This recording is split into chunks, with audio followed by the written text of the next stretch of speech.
pia anatuokoa kutoka dhambini. Na sasa tutasoma kifungu kidogo tu na kuzungumza nanyi dakika chache kutoka kwenye neno la Mungu. Maana hata hivyo, hiyo ndio sehemu itoshelezayo kwa yote, ni neno. Imani chanzo chake ni kusikia neno la Mungu. Sasa hebu na tuinamishe kichwa chetu kwa muda kidogo tu kabla hatujafungua neno lake.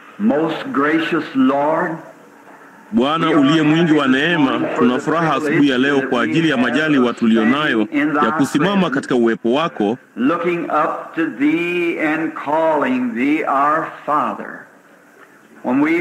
tukikutazamia wewe na kukuita Baba yetu. Tunapokumbuka katika maandiko yetu kwamba wewe umesema, ombeni Baba yetu aliye mbinguni.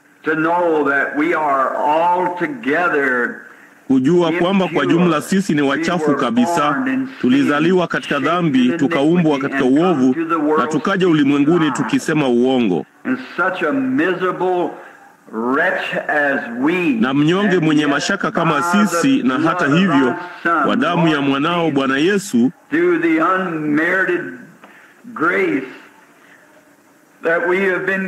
kupitia kwa neema isiyostahiliwa tuliyopewa, tuna fursa ya kutazama juu na kusema, Baba, lo, jinsi tunavyokushukuru kwa hili. Na leo tungekuomba wewe Bwana uichunguze mioyo yetu tunapoabudu. Tunakuja hapa si kwa kusudi lingine ila kukuabudu wewe. Na kuona katika siku hii kuu tunayoishi sasa, wakati inaonekana ya kwamba kila kitu kimeshindwa. Lakini kuna jambo moja la hakika ambalo haliwezi kushindwa kamwe, hilo ni Yesu. Kwa maana alituambia alipokuwa duniani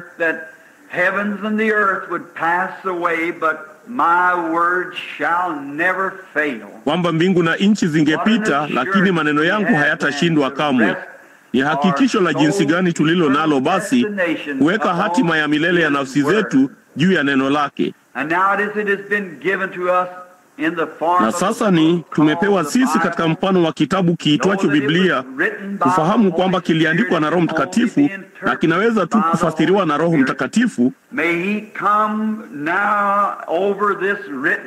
Jalia aje sasa juu ya neno hili lililoandikwa na kunena kupitia midomo ya mwanadamu kwenye masikio ya mwanadamu na kutoa ufahamu wa milele. Tujalie Baba, ili iweze kuichochea mioyo yetu kumpenda yeye zaidi na kuwa na ushirika bora zaidi naye, kutuleta kwenye ushirika wa karibu. Basi tungekuomba asubuhi ya leo Bwana kwamba kuna wagonjwa na wahitaji wengi hapa kanisani na kote nchini.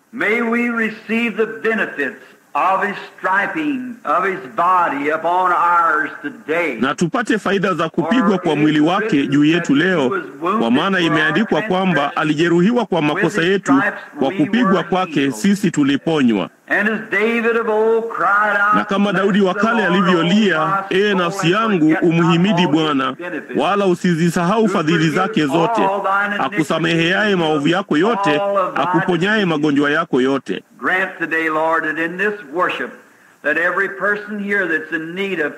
Jalia leo Bwana ya kwamba katika ibada hii kwamba kila mtu hapa ambaye anahitaji jambo lolote, wokovu kwa ajili ya nafsi zao au uponyaji kwa ajili ya miili yao, na tupate faida za dhabihu hii kuu zaidi leo.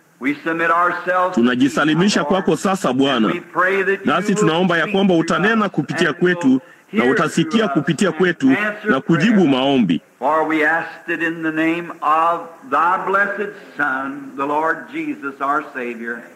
Kwa maana tunaomba katika jina la mwanao mbarikiwa, Bwana Yesu mwokozi wetu. Amina.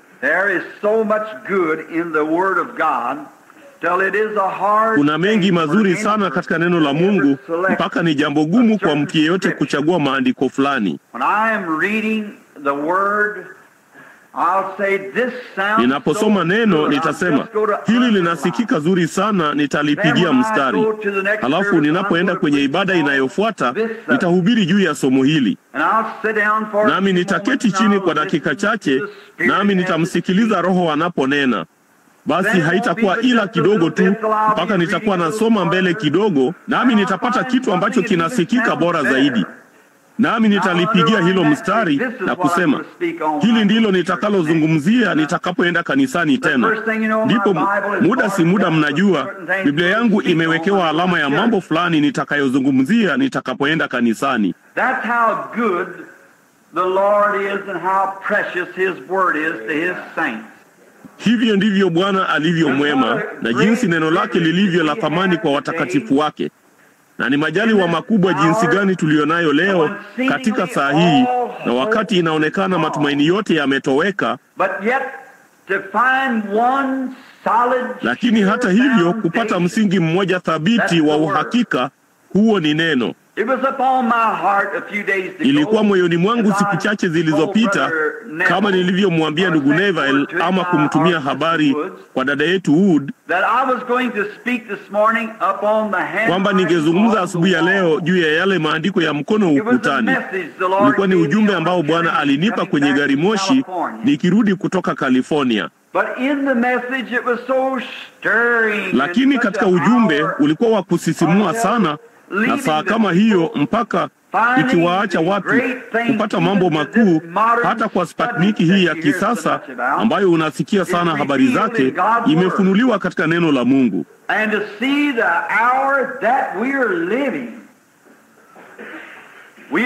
Na kuona saa tunayoishi, hakika tuko mwisho.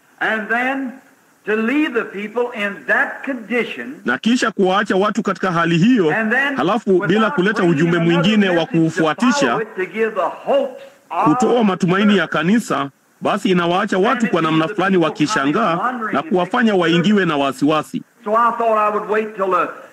Kwa hivyo niliwazia ningojee hadi Jumapili ijayo nirudi, halafu ningezungumza juu ya yale maandiko ya mkono kwenye ukuta Jumapili asubuhi. Na kisha Jumapili usiku nizungumze juu ya kanisa kunyakuliwa kabla ya ile dhiki. Na basi kama mambo haya yamekaribia sana, basi kunyakuliwa kumekaribia hata na zaidi, kama kanisa linakwenda katika kabla ya ile dhiki. Kwa hiyo nina hakika mnaelewa kwamba linafanya hivyo. Sasa nataka kusoma kutoka katika kitabu cha Ufunuo katika mlango wa 3 kuhusu kanisa la siku hizi. Na kifungu cha 14 nitasoma kuanzia Ufunuo 3:14.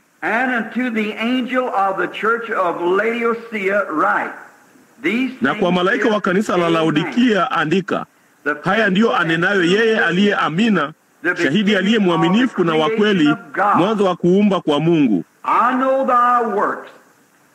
Na yajua matendo yako, hu baridi wala hu moto. Ingekuwa heri kama ungekuwa baridi au moto. Basi kwa sababu una uvuguvugu, wala hu baridi wala moto, nitakutapika utoke katika kinywa changu. Kwa kuwa wasema, mimi ni tajiri, nimejitajirisha, wala sina haja ya kitu. Nawe hujui ya kuwa wewe mnyonge, mwenye mashaka, maskini, kipofu na uchi.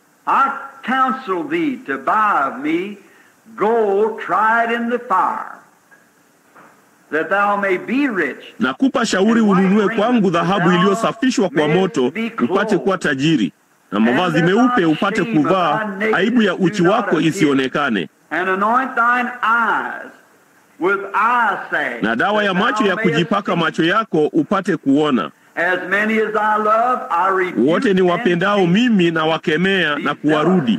Basi uwe na bidii ukatubu.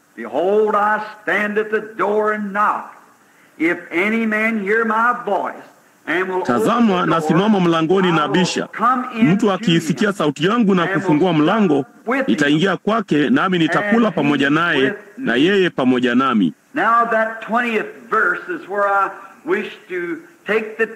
Sasa kifungu hicho cha 20 ndipo ninapotaka kuchukua kifungu, kuona kama Mungu atatupa muktadha. Nasimama mlangoni na bisha.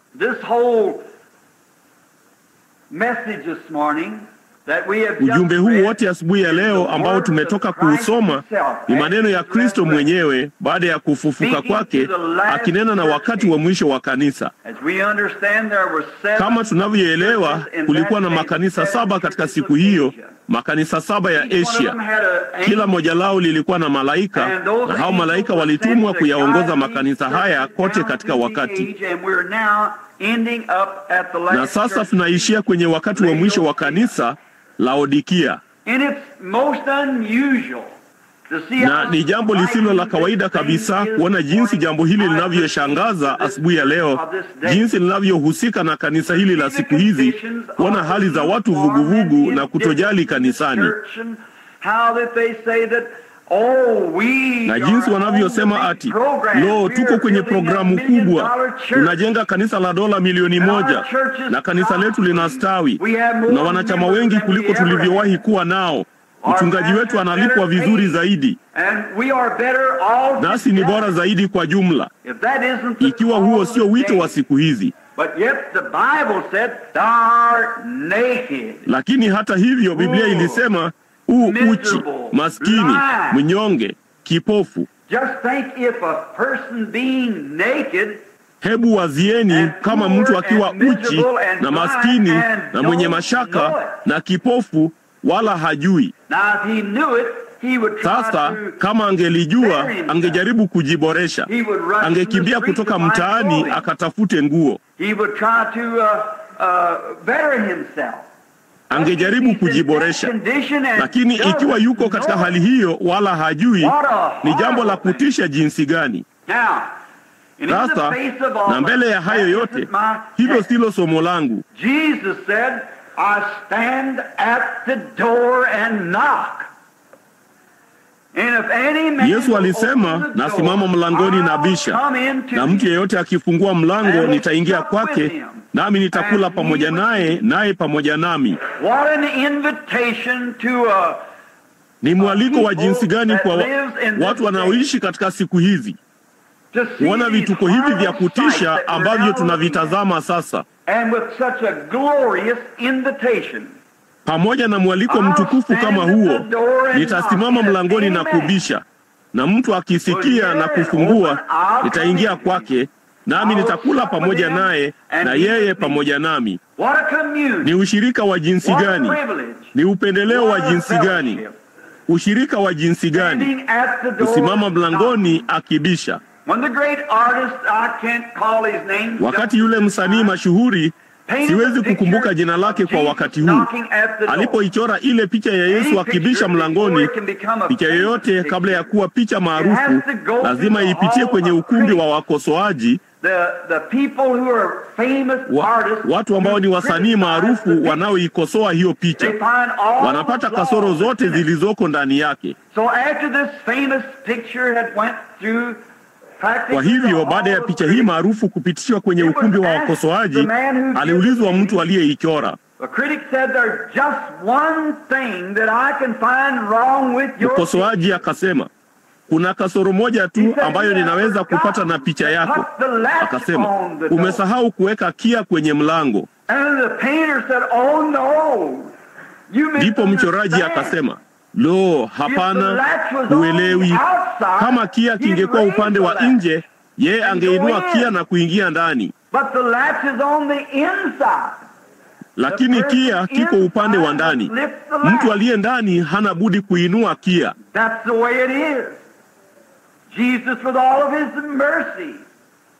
Hivyo ndivyo ilivyo. Yesu pamoja na rehema zake zote na huruma zake zote, hata hivyo wewe ndiwe mtu ambaye utamruhusu aingie au kumweka nje. Unakia upande wako. Mtu angegonga mlango wa mtu mwingine kwa sababu gani? Ingekuwa sababu gani? Mbona ni kupata pa kuingilia. Anataka kuingia. Ana jambo analotaka kuzungumzia ama jambo la kukuonyesha.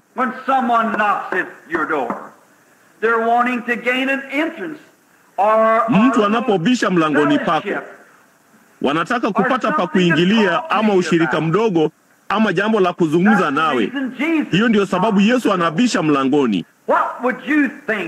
Je, ungewazia nini kwamba kote katika nyakati miito mingi ambayo imekuja mlangoni pa watu? Hebu turudi nyuma kwa dakika chache tu.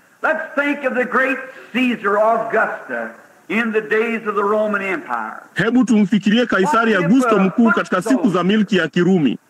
Vipi kama askari wa miguu angekuwa anaishi chini kwenye kibanda kidogo mahali fulani,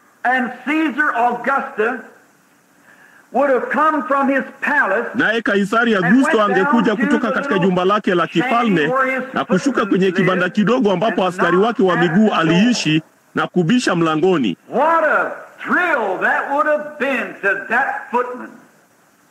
Hilo lingempa msisimko ulioje yule askari wa miguu. Mbona mfalme mkuu wa Rumi alikuwa mlangoni pake akijaribu kusema naye. Lo, angekuwa na furaha.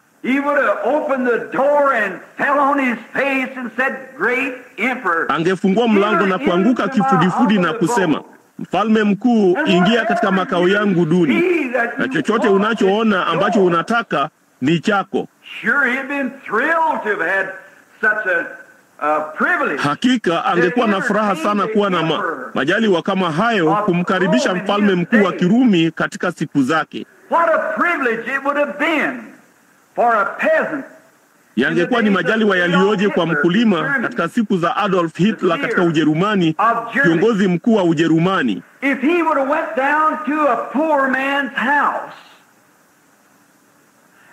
Kama angeshuka nyumbani kwa mtu maskini na kubisha mlangoni, na huyo mtu angelienda mlangoni na kuinua pazia na kutazama, naye kiongozi mkuu wa Ujerumani, Hitler mkuu, amesimama mlangoni pake, mtawala, dikteta wa Ujerumani.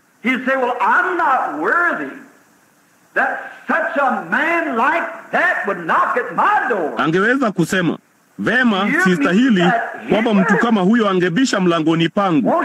Unamaanisha kwamba Hitler anataka kuzungumza na mimi, mkulima mdogo? Mbona angefungua mlango upesi akaanguka kifudifudi na kusema, Hitler, ingia nyumbani kwangu. Hakika chochote kilicho hapa ni chako, kiongozi mkuu wa Ujerumani.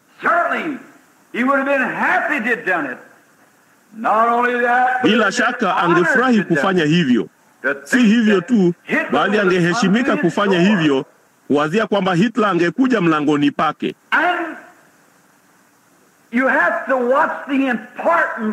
Nawe lazima uangalie umuhimu wa mtu anayebisha mlangoni pako. Hiyo ina uhusiano nalo. Kama alikuwa ni ombaomba, huenda ukawa na haki ya kufunga mlango au kutoenda mlangoni, ikiwa hukuwa na chochote cha kumpa na ulijisikia kuaibika mbele ya ombaomba. Lakini ikiwa alikuwa mtu muhimu,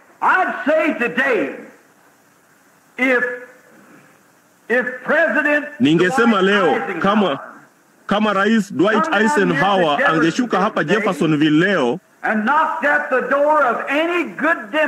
na kubisha mlangoni pa mwanademokrasia yeyote mzuri, ungejisikia kuheshimiwa sana kwenda mlangoni na kumkaribisha Rais Eisenhower.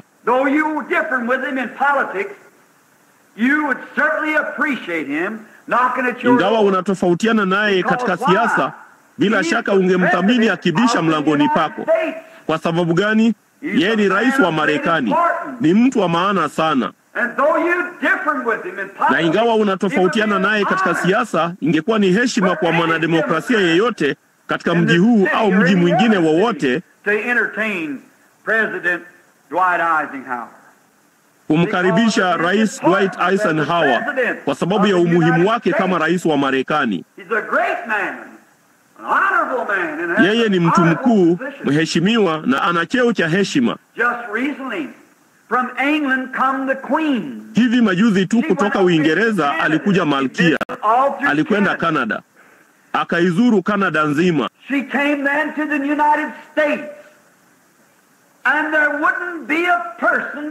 Kisha akaja Marekani, na kusingekuwa na mtu Marekani ila yule ambaye angefurahia kama malkia huyo angewatembelea. Ungefikiria nini asubuhi ya leo kama malkia wa Uingereza, ingawa wewe si mmoja wa raia wake, wewe ni raia wa Marekani. Lakini ingawa, vipi kama angekuja na kubisha mlangoni pako? Nawe ungewaona vijakazi wake na kadhalika wamesimama pale, naye angesema, mimi ni malkia wa Uingereza, nimekuja kukutembelea. Hiyo ingekuwa heshima jinsi gani, kwa sababu ya umuhimu wake. Yeye ni malkia, na mmoja wa malkia wakubwa sana duniani ni malkia wa Uingereza. Hata hivyo, hana mamlaka katika taifa hili. Lakini kwa sababu yeye ni muhimu, ungefurahi kumkaribisha ndani.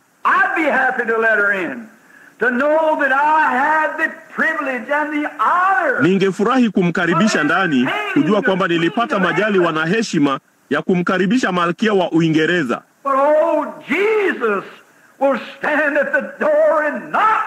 Lakini Yesu atasimama mlangoni na kubisha, nasi tutamweka nje. Hatutafungua mlango. Tutamwacha tu abishe. Na ni nani aliye muhimu kuliko Yesu? Niambieni, ni nani aliye mkuu kuliko yeye? Na hapa anasema, nasimama mlangoni na bisha, na mtu yeyote akifungua nitaingia. Kama ungekuwa na akina Kaisari wote, akina Hitler wote, wanaume na wanawake wote wakuu duniani wamesimama mbele ya mlango wako, hungewahi kuwa na mmoja, wote wakiwekwa pamoja. Hakuna kitu kingaliweza kulinganishwa na yule anayesimama mlangoni kila siku na kubisha moyoni mwako, Bwana Yesu.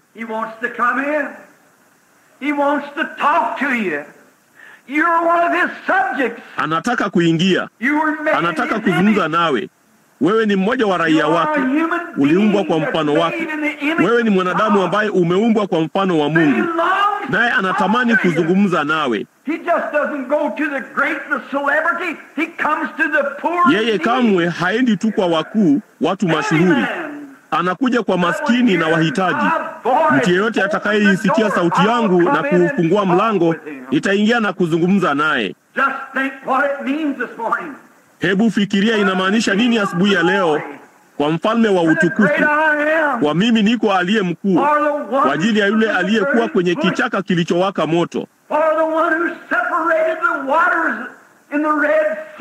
kwa ajili ya yeye aliyeyatenganisha maji katika bahari ya Shamu ili wana wa Israeli wapate kuvuka, au yule aliyenena nalo jua likasimama kimya, yeye aliyeumba mwezi na nyota na akaziweka kwenye mashimo yao ziangaze, yeye aliyesema, Lazaro njoo huku, na mtu aliyekufa siku 4 kaburini akawa hai tena. Wazia jambo hilo. Yule aliyeingia katika tundu la simba pamoja na Danieli na kumlinda na simba hao. Yule aliyeingia katika tanuru ya moto pamoja na watoto wa Kiebrania na kuupulizia moto mbali nao. Yule aliyesimama na kusema, mimi ndimi ufufuo na uzima. Yeye aniaminie mimi, ajapokufa atakuwa anaishi. Kila aishie na kuniamini mimi hata kufa kamwe.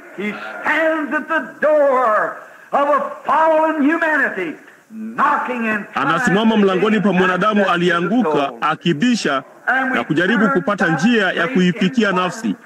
Nasi tumemkataa mtu huyo muhimu sana. Unaniambia basi, ndugu Branham, ninatofautiana nawe papa hapa, kwa maana tayari nimemruhusu aingie. Naam, hilo ni zuri sana. Nina furaha sana kwamba ulifanya hivyo, ukamruhusu aingie. Lakini basi, unajua nini?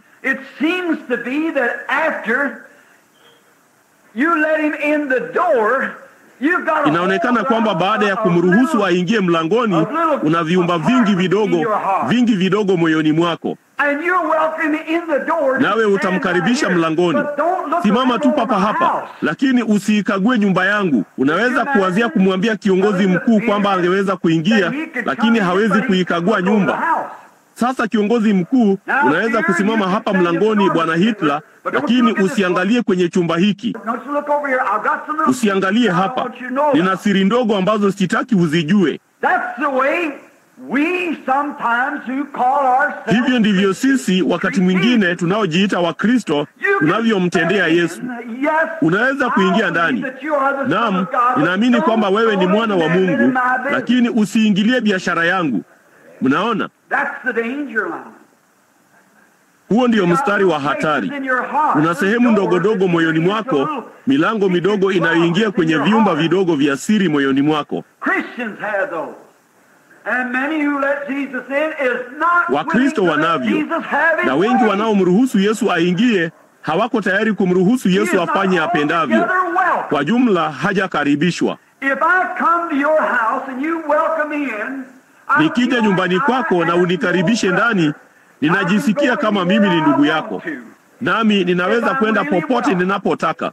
Ikiwa kweli nimekaribishwa, nikija nyumbani kwako, ninajisikia hivyo. Kama ulisema karibu ndani, hiyo ina maana kwamba nimekaribishwa popote nyumbani. Ingeendelea tu, ikiwa ninataka kulala kwa muda, nitaingia kwenye chumba cha kulala, na ikiwa nataka kula kidogo, nitaingia jikoni. Ningejisikia tu kuwa nimekaribishwa. Na vipi kama ukija nyumbani kwangu au mimi nyumbani kwako na kusema, sasa unaweza kusimama papa hapa, lakini usithubutu kufungua mlango ule, usiende hapa, nisingekuwa nimekaribishwa sana. Vema, hivyo ndivyo ilivyo siku hizi kwa watu wanaojiita Wakristo. Unasema, lo, mimi ni mfuasi wa kanisa. Hilo ni sawa. Lakini mnaona, sababu ya kuwa na matatizo mengi sana kanisani, sababu ya kuwa na machafuko mengi sana kanisani, kutoridhika kwingi kanisani, si kwa sababu Yesu hayupo, ni kwa sababu kwamba Yesu hawezi kupata fursa ya kuingia mahali anapotaka kwenda. Tunavyo viumba hivyo vidogo, nasi tunasema, lo, hapana, usiguse hicho. Sasa unaweza kuingia, lakini lo, huo ni umbali wa kutosha. Nitajiunga na kanisa, lakini kwa maneno mengine, hebu niendeshe shughuli zangu mwenyewe. Jesus wants to be the supreme ruler of your being. Yesu anataka kuwa mtawala mkuu wa nafsi yako, na njia pekee anayeweza kukubariki ni pale atakapokuwa Bwana wako. Bwana ni utawala, umilikaji.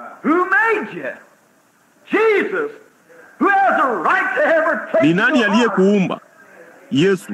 Ni nani aliye na haki ya kila sehemu katika moyo wako? Muumba. Usiwe na siri mbele zake. Fungua moyo wako. Sasa hebu tuzungumze kwa dakika moja ama mbili tu juu ya baadhi ya milango hii midogo.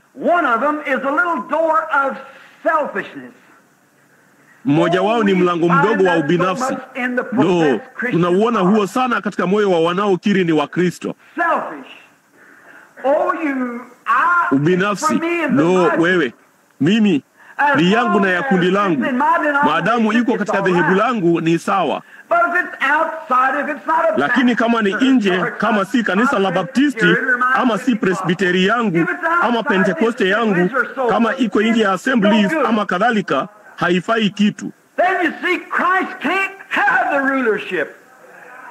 Basi mnaona, Kristo hawezi kuwa na utawala, hawezi kuwa Bwana. Ikiwa yeye ni Bwana, yeye ni mtawala. Ukisema, naam, ninapenda yeye anifanyie jambo fulani, lakini kama naweza kupata mengi kutoka humo, nitaenda kanisani ikiwa itawafanya watu katika jamii yangu waniwazie mema. Lakini hutafungua mlango huu mdogo. Nitamkubali, lakini sitamruhusu mahali hapa padogo, kwa sababu nimekuwa hivi tangu nilipokuwa mtoto, na ninahisi kama kidogo niko juu ya watu wa aina hiyo. Nitamruhusu Yesu aingie, lakini sitawahi kwenda kwenye mojawapo ya misheni hizo ndogo za kale, moja ya sehemu hizo ambapo wote wanapiga kelele, amina na utukufu kwa Mungu na haleluya. Nitamruhusu aingie, lakini sitaenda huko. Yeye si Bwana wako. Kondoo wangu huisikia sauti yangu. Basi yeye ni Bwana wako. Yeye ndiye mtawala. Nitamruhusu aingie kama watanipeleka katika kanisa lililo bora zaidi mjini. Sijali kama wangeweka, kama nilitaka kuingia kwenye bustani, popote alipotaka niende, ningetaka kwenda, maadamu ananiita. Nitamruhusu aingie kwa misingi kwamba yeye ni Bwana wangu. Chochote anachotaka kufanya, muache afanye.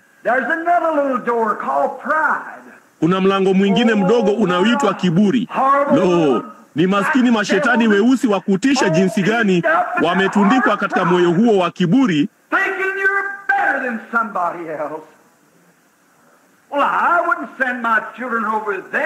kujiona wewe ni bora kuliko mtu mwingine.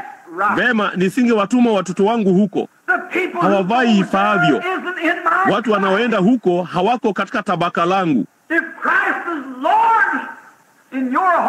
Ikiwa Kristo ni Bwana moyoni mwako, sisi sote ni tabaka moja kwa sababu ya Roho mmoja. Sisi sote tumebatizwa kuwa mwili mmoja. Kiburi, anahisi kidogo tu, kinyongo kidogo ulicho nacho. Lo, hutaki Yesu aguse hicho kwa sababu lingeshusha hadhi yako ya kijamii katika umma. Afadhali nishushe hadhi yangu ya kijamii katika umma kuliko kulifuta jina langu kutoka kwenye kitabu cha uzima cha Mwana-Kondoo. Lakini hawatamruhusu aingie. Kiburi hicho kidogo kinamzuia. Yesu, naam, nitajiunga na kanisa. Nitakukubali wewe. Lakini lo, usiangalie kwenye chumba hiki, kwa sababu unaweza kuketi kwenye kiti karibu na mlango, lakini sitakuruhusu uingie kwenye chumba hiki. Basi hawezi kuwa Bwana wako. Hana budi kuwa na uhuru wa kuingia kwenye chumba ndani ya nyumba, kila chumba, mambo yote madogo ya siri ya maisha. Hana budi kuwa na uhuru wa kuingia kila sehemu yake, ndipo yeye anakuwa Bwana. Anataka kuja moyoni mwako kwa sababu gani? Ni kuwa Bwana wako. Anabisha mlangoni kuwa mwokozi wako. Na ikiwa unashikilia ubinafsi na kiburi na husuda na mambo haya yote moyoni mwako, yeye hawezi kuwa Bwana. Ingawa unakubali aingie ndani, hawezi kuwa Bwana. Anapokuwa ni Bwana, yeye ni Bwana juu ya yote. Na hicho ndicho anachobishia. Bwana, unasema, kuruhusu aingie. Nataka kuingia na kula. Kula kwenyewe ni ushirika. Mnapofanya ushirika mmoja na mwingine, jinsi ambavyo Bwana pamoja nanyi ni marafiki. Nyinyi ni wenzi, na chochote mlicho nacho yeye anacho pia. Chochote alicho nacho basi unacho pia. Unaona, yeye anafanyika wewe ili upate kuwa yeye, na kila kitu kiko katika shirika. Kisha kuna mlango mwingine mdogo moyoni ningependa kuuzungumzia asubuhi ya leo, na mlango huo mdogo ni mlango wa imani. Watu wengi wanaojiita wa Kristo hawataki kuufungua mlango huo wa imani. Sasa unasema, Bwana, unaweza kuingia. Hiyo ni kweli, lakini siamini kwamba Biblia yote ni sahihi. Nitachukua kile ambacho kanisa langu linasema, lakini sitachukua mengine. Je, Bwana atakubariki vipi basi? Anawezaje kuwa Bwana na mponyaji wako ikiwa hawezi kufungua mlango wako wa imani ya moyo wako? Kama anaweza kuingia nawe utamkaribisha, atafungua mlango huo. Naye ataingia katika hiyo imani yako, naye atakula pamoja nawe katika mlango wa imani. Lo, ninataka kumkaribisha asubuhi ya leo moyoni mwangu, kwenye kila chumba, kwa yote niliyo mimi. Ninataka kumkaribisha kwenye kila mlango. Niufungue wazi na kusimama hapo na kubusu kikombe cha baraka pamoja naye mlangoni na kusema, naam Bwana, yote niliyo mimi na yote niliyo nayo na yote ni yako. Hebu na tusimame kwenye mlango huu Bwana, na tufanye ushirika sisi kwa sisi. Hebu tufanye ushirika kwenye mlango wa imani Bwana. Hebu tuwe na ushirika kwenye mlango wa kiburi Bwana.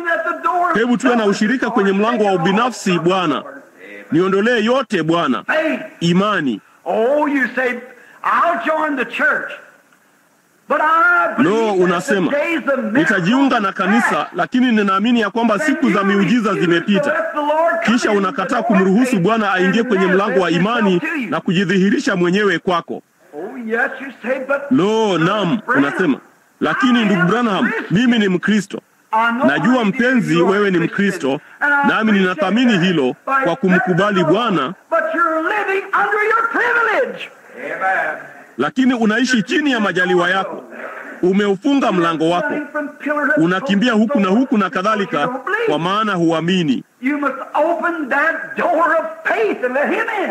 Ni lazima ufungue mlango huo wa imani na umruhusu aingie, ndipo atakupa shauku ya moyo wako. Amngojeaye Bwana atapata nguvu mpya.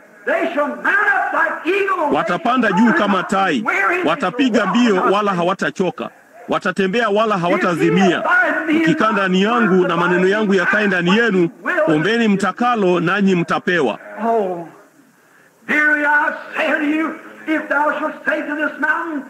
Lo, amin nawaambia, ukiwaambia mlima huu ng'ooka, na katika kamusi asilia ya Kiunani inasema ukainuliwe na kutupwa baharini, na kuamini kwamba hilo linatendeka. Lo, jamani, amini kwamba linatendeka, uliosema yatakuwa yako. Hakika. Lo, si lazima ifanyike mara hiyo hiyo. Si lazima iwe hivyo. La hasha. Mradi tu unaamini. Hapo ndipo Wakristo wanaposhindwa siku hizi. Biblia ilisema imani ni kuwa na hakika ya mambo yatarajiwayo, ni bayana ya mambo yasiyoonekana. Kisha ungemwambia nini basi? Sasa sio hadithi ya kubuni, sio mawazo, sio tumaini, sio matamanio. Ni hakika. Kwa kweli ni kitu ambacho unamiliki. Kwa mfano, nije kwako na kukuambia nina njaa, lazima nipate mkate. Nawe useme, unahitaji nini? Unahitaji pesa ngapi? Nahitaji senti 25 kununua mkate. Nina njaa. Nawe useme, hizi hapa senti 25. Sasa senti 25 ni uwezo wa kununua mkate. Na mradi nina senti 25, ninao. Ni hakika. Ninaweza kuwa na furaha vivyo hivyo nikisimama hapa na senti 25 na mkate ukiwa kwenye barabara ya Spring. Lo, jina lake libarikiwe. Kumruhusu aingie. Fungua mlango huo wa imani. Anaposema jambo lolote ni kweli. Ahadi yake inapokuwa kwako, hiyo ni hakika. Imani inapotia nanga, kujua ya kwamba Mungu hawezi kusema uongo, limekwisha. Sasa nimepata senti 25. Sio tu kitu nilichowazia. Ninazo senti 25. Ninatoka nje ya mlango. Mbona nina furaha tu sawasawa na kama ningekuwa na huo mkate, kwa kuwa nina uwezo wa kununua. Na kama ninayo imani, kazi zimekamilika. Kama anaweza kufungua mlango huo na kuingia na kunipa imani ya Mungu moyoni mwangu. Imekwisha wakati ninapoweza kumwamini yeye kabisa. Huenda isitokee papo hapo. Najua Biblia ilisema ya kwamba Musa alivumilia akimwona yeye asiyeonekana. Wengi wenu mmekuwa kule kuona zile amri 10 ambayo imekuwa ikionyeshwa huko Louisville kwa muda. Sinema ya ajabu. Sasa Musa alistahimili kama amwonaye yeye asiyeonekana. Asiyeonekana alivumilia. Hiyo inamaanisha yeye alishikilia. Ibrahimu alipopewa ile ahadi alipokuwa na umri wa miaka 75 kwamba angepata mtoto kwa Sara, ilitosha. Saa ile Ibrahimu alipoufungua moyo wake na mlango wake wa imani na kusema itafanyika. Na alipozidi kuwa mzee, yeye, Biblia ilisema yeye kamwe hakuwa dhaifu katika kutokuamini, lakini alikuwa na nguvu katika imani, akimtukuza Mungu, kwa maana alijua kwamba yeye aliweza kufanya yale aliyosema. Hiyo hapo imani. Miaka ikapita. Sara hakuna tofauti, lakini hakusita katika ahadi ya Mungu kwa kutokuamini, bali alikuwa hodari akimtukuza Mungu. Sisi tunaojiita wa Kristo tunamruhusu Yesu aingie. Unasema, "Lo, mimi ni Mkristo."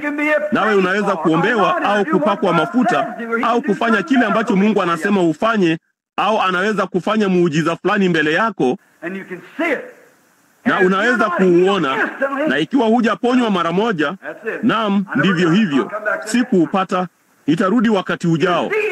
Mnaona, sio imani. Inabidi umruhusu aingie, useme, "Bwana, huu hapa mlango, ingia na ushikilie." Ndipo anapoingia mle, linatatuliwa milele. Ninasimama mlangoni na bisha. Anajaribu kuingia kwenye mlango huo mdogo wa imani. Kama tu anaweza kupenya aingie humo, basi ni jambo lililokamilika. Ninapoenda na zile senti 25 mkononi mwangu, ni sawa tu kama ule mkate kwangu mimi, kwa kuwa nina uwezo wa kununua kitu ninachotaka. Nayo imani inaposhikilia moyoni, hakuna kitu kinachoweza kuitikisa. Kazi imekamilika. Mungu ameimaliza. Imekamilika milele. Ninashuka mtaani, ninavuka mto, ninapitia kwenye kichaka cha miiba, ninazidi kuwa na njaa wakati wote. Sina mkate bado, lakini wakati wote ninapoenda,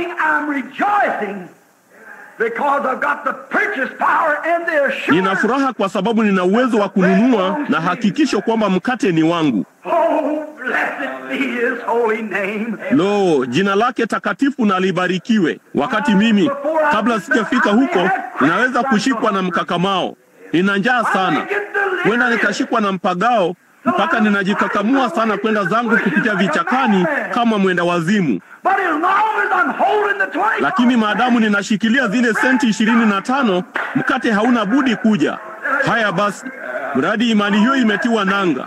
Madaktari wanaweza kunikatia tamaa wote, kila kitu, lakini nitakuwepo, nitapona. Mungu alisema hivyo. Nitamruhusu aingie kwenye mlango wangu wa moyo.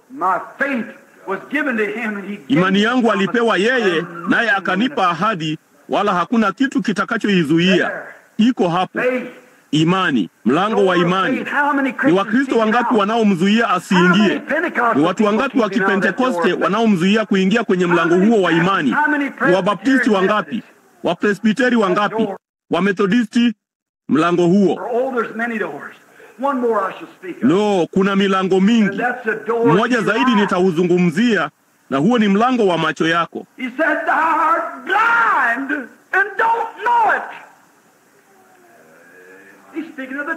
Alisema wewe ni kipofu wala hujui. Anazungumza juu ya kanisa siku hizi, kipofu kiroho. Nilikuwa nikizungumza hivi majuzi, ambalo hili siwezi kusema hadharani, lakini kwa ndugu Sothman pale na wengine wengi, Leo na Jean na hao wengine, hili linaelekea wapi? Nilisema, kwa nini watu hawawezi kuona mambo haya? Kwa nini hawawezi kuelewa? Hata picha hiyo inapaswa kuyatikisa mataifa, lakini hata gazeti halingeweza kuandika taarifa yake. Je, George J. Lacy alisema nini wa FBI? Alisema, Bwana Branham, hiyo itakuwa kwenye maduka ya bei rahisi baadhi ya siku hizi, lakini si wakati ukiwa hai. Halikutoa mwangwi, halikujibia hivi majuzi. Nilifikiria kweli. Wazieni juu ya yule mwenda wazimu huko Portland. Wazieni juu ya wachawi huko India. Wazia juu ya yule samaki mdogo ndugu Wood mtoni. Wazieni juu ya mambo yasiyoweza kukosea uthibitisho. Na hata hivyo siwezi hata kutoka, ni vigumu na kufanya uamsho mkubwa. Nilisita. Kitu kingeachilia, lakini kinashikilia. Ni nini? Hawakumjua Eliya mpaka alipoondoka. Hawakuwajua wengi wao. Hawakujua kamwe Yohana alikuwa nani mpaka alipokatwa kichwa. Hawakumjua Yesu kuwa mwokozi wa ulimwengu hadi aliposulubiwa na kufufuka tena. Mtakatifu Patrick alilichukia kanisa Katoliki na kulipinga. Lakini baada ya kufa, Walimtakatifuza kuwa mtakatifu.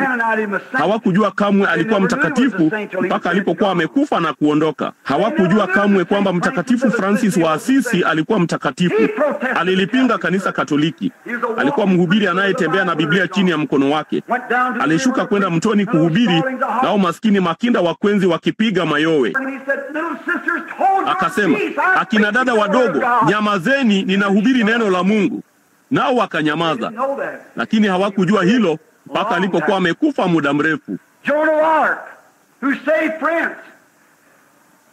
Joan wa Arc ambaye aliiokoa Ufaransa, msichana huyo alikuwa mtakatifu.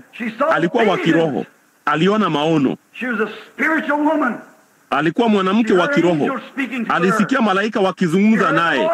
Alisikia sauti ya Mungu. Aliona maono. Walisema nini? Yeye ni mchawi. Nalo kanisa Katoliki likachomeka nguzo na kumtundika kwake na kumteketeza. Hao makasisi wakamchoma moto huku akilia apate rehema. Miaka 200 baadaye walitambua kwamba alikuwa mtakatifu, kwa hiyo wakafanya vitubio vingi. Waliichimbua miili ya hao makasisi waliomchoma moto na kuitupa mtoni. Hivyo ni vitubio vingi bila shaka.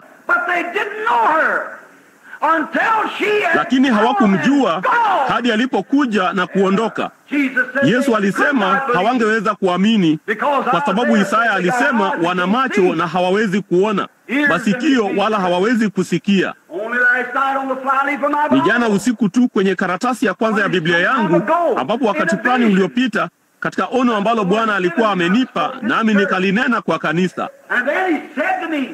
Kisha akaniambia, nenda Afrika kisha urudi India. Nikasema, naam Bwana. Na wakati Bwana Baxter aliponiambia kule Canada ama kule Chicago, kasema, twende India. Achana na hao wa Afrika. Hawatashirikiana nasi vizuri. Sawa, nikasema. Nikalisahau. Niliporudi nyumbani, malaika wa Bwana akakutana nami katikati ya vyumba viwili. Nguzo ya moto, nuru ile ile pale, naye akasema, wewe nenda Afrika kama nilivyosema uende. Na mwaka mmoja baadaye wakanishawishi tena. Nami nikasahau, sikuliandika. Nami nilikuwa pamoja na mvulana wangu kule Ureno, Lisbon, Ureno. Nami nikaugua mgonjwa usiku kucha. Na kesho yake asubuhi nilikuwa nikiingia kwenye beseni kuoga kidogo, na nikiwa njiani kuelekea kule, pale alisimama malaika wa Bwana akasema, nilidhani nilikwambia uende Afrika kwanza. Nikasema, Bwana Mungu, sistahili kuwa mtumishi wako. Nikasema, ukipenda mchukue roho wako na umpe mwingine. Kisha sio tu hadi siku chache zilizopita nilipofanya mipango ya kwenda Afrika mwaka huu. Wako kule sasa hivi wakipanga. Na jana usiku nilikuwa nikisoma katika ono, naye Mungu alijua ya kwamba ningeshindwa hilo. Na katika hilo ono sikuwahi kuliona hadi jana usiku. Ndipo nikamwita ndugu Sothman, Leo na hao wote karibu. Hilo ono lilisema, utaenda India kwanza kisha urudi Afrika. Tazama, nililiandika mimi mwenyewe. Niliandika jambo hilo mimi mwenyewe. Nikaruka kutoka kitandani nilipokuwa nimeketi mapema asubuhi moja na kumwona akija humo chumbani. Nami nikaandika yale hasa aliyosema kama alivyokuwa akiniambia pale. Nami nikayasoma tena mara nyingi sana, wala sikuliona. Ndipo jana usiku nilipowaita hao wavulana, hilo hapo moja kwa moja kwenye ukurasa wa kwanza wa Biblia yangu, ambapo watu wengi wamelisoma. Ilisema, wakaja watu waliokuwa nusu uchi nami nikawahubiria, nao wakafurahi. Ndipo nuru ikamulika baadaye na kuwaonyesha wazungu na weusi pamoja huko Afrika. Sikuwahi kuliona. Nikilitazama moja kwa moja, macho yetu yamefunguliwa. Mungu yafungue macho yangu nipate kuona. Acha niangalie nyuma ya mapazia ya wakati Bwana. Nijalie tu kuona Bwana kile kilicho karibu nami. Nijalie nione kile kinachokaribia kutokea. Ninapowazia juu ya wanadamu waliopofushwa katika dunia hii, ambao wanaona lakini hata hivyo hawawezi kuelewa, kumwona Mungu akija mkutanoni na kutenda mambo yale yale aliyotenda alipokuwa hapa duniani. Wanamwona Yesu Kristo, mwana wa Mungu aliye hai, akifanya na kutekeleza na kufanya kama vile tu alivyofanya alipokuwa hapa duniani, na bado hawaelewi. Inawezekanaje? kwa sababu macho yao hayajafunguliwa.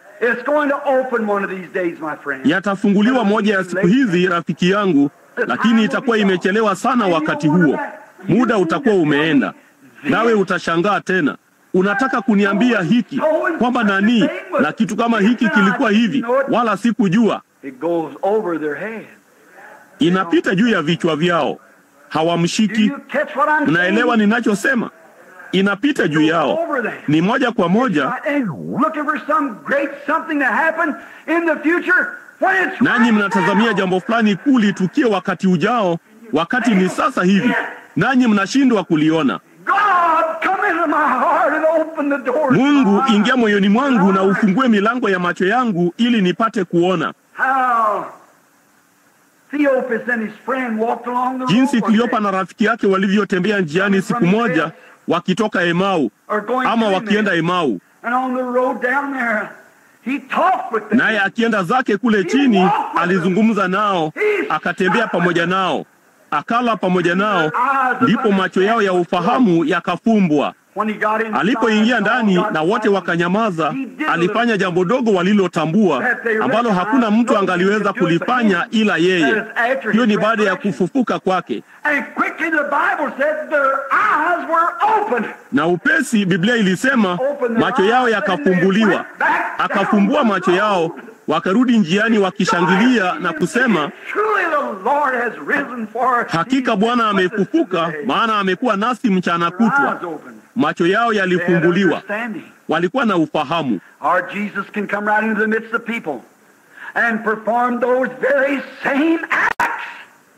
Yesu wetu anaweza kuja moja kwa moja katikati ya watu na kufanya matendo yale yale. Na nini kinatokea? Watu wataondoka na kusema ni telepathia ya kiakili.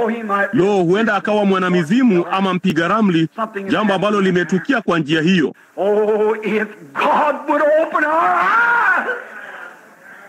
Lo, laiti Mungu angeyafungua macho yetu na kuturuhusu tuone mambo haya ni nini. Mlango huo wa jicho uko moyoni. Sio yale unayoona kwa jicho lako. Huko sio kuona, huko ni kuangalia. Yesu alimwambia Nikodemo, mtu asipozaliwa mara ya pili hawezi kuuona ufalme wa Mungu. Huuoni kwa macho yako, unauona kwa ufahamu wako. Unatazama kwa macho yako na kuelewa kwa moyo wako.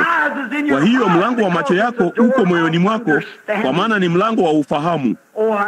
Lo, ninaelewa ya kwamba Yesu alisema angefanya hivyo katika siku za mwisho. Ninaelewa kwamba mambo haya ni ishara ya Mungu. Basi ni tofauti jinsi gani? Jinsi inavyokuwa uhalisi kwako. Jinsi mambo yanavyobadilika kama macho yetu yamefumbuliwa. Yeye yuko pamoja nawe kila wakati. Anakusaidia. Anasimama mlangoni pako kila siku, lakini hutambui. Nilimsikia mhudumu mmoja akisema jambo fulani si muda mrefu uliopita ambalo lilinigusa. Ilikuwa kule kusini, kulikuwa kuna mzee huko chini, mwanamume mweusi ambaye alikuwa mzee mzuri, lakini wasingeweza kumfanya ajiweke sawa na Mungu. Yeye kamwe hangeenda kanisani, na hata hivyo alikuwa mzee mzuri, nao wasingeweza kumfanya aende kanisani. Kwa hiyo siku moja yeye na huyo mhudumu wakaenda kuwinda, naye alikuwa hana shabaha kabisa, asingeweza kupiga risasi chochote. Kwa hiyo siku hiyo wakiwa njiani kurudi nyumbani, walikuwa wamepata mawindo mengi sana mpaka walikuwa wamelemewa na mawindo, na jina la yule mzee mweusi lilikuwa Gabrieli, naye akamwita Gabe kwa ufupi. Kwa hiyo alilemewa kabisa na mawindo yakining'inia kote juu yake, angetembea kwa shida. Alikuwa anatembea nyuma ya huyo mhudumu. Baada ya muda akampiga begani, akasema, "Kasisi," kasema, "Naam Gabe, unataka nini?" Kasema, "Jumapili asubuhi nitajikuta kwenye benchi ya waombolezaji. Nitachukua nafasi yangu kanisani, hapo kuishi siku zangu zilizosalia." Mchungaji huyo akasema, "Vema Gabe, lakini ni nini kilichosababisha hayo mabadiliko ya ghafla? Mbona wakati tumezungumza nawe na watu wataua, watu watakatifu wameomba pamoja nawe, na kukushawishi, nawe ukaugeuza moyo wako. Akasema, bosi, najua kuwa sina shabaha, nisingeweza kupiga chochote risasi. Kisha akasema, angalia mawindo niliyopata, lazima ananipenda, la sivyo hangenipa hayo. Haya basi, ilikuwa ni nini? Macho yake yalifunguka tu. Alitambua ni nani aliyempa hayo mawindo mahali alipotoka. Maksai anajua kibanda chake, Mungu anajua hori la bwana wake, lakini watu wangu hawajui, alisema Bwana. Bila shaka hawajui ambapo mambo haya mema yanatoka. Laiti macho yako yangekuwa tu yamefunguliwa, nawe ungeweza kuona. Siku moja, mtu mmoja alikuwa akienda zake kando ya bahari. Alikuwa anaenda huko kupumzika. Alitaka kujiburudisha kwa sababu alifikiri angependa kusikia shakwe wa baharini walipokuwa wakiruka juu ya maji na kushuka chini nchani mwa mawimbi makubwa meupe, huku akinguruma na kuruka angani. Naye alitaka kunusa maji ya chumvi. Akasema, itakuwa ni pumziko zuri jinsi gani kuishi kando ya ufuo wa bahari kwa muda. Nataka kupumzika tu. Ninataka kuishi kando ya ufuo wa bahari, kuona vitu vyote inavyotoa bahari, anga za bluu, huku ikiakisi kutoka angani hadi majini, jinsi ambavyo povu la maji ya chumvi litachemka katika mawimbi makubwa, kupiga na kufingirika. Naye akasema, laiti ningeweza kusimama na kuangalia hilo na kusikia vilio vya shakwe. Basi akienda zake ufukoni mwa bahari, alikutana na mtu akija, naye alikuwa mzee baharia kutoka baharini. Akasema, kwani unaenda wapi? Akasema, ninashuka kwenda ufukoni mwa bahari ili kufurahia mazuri ya baharini.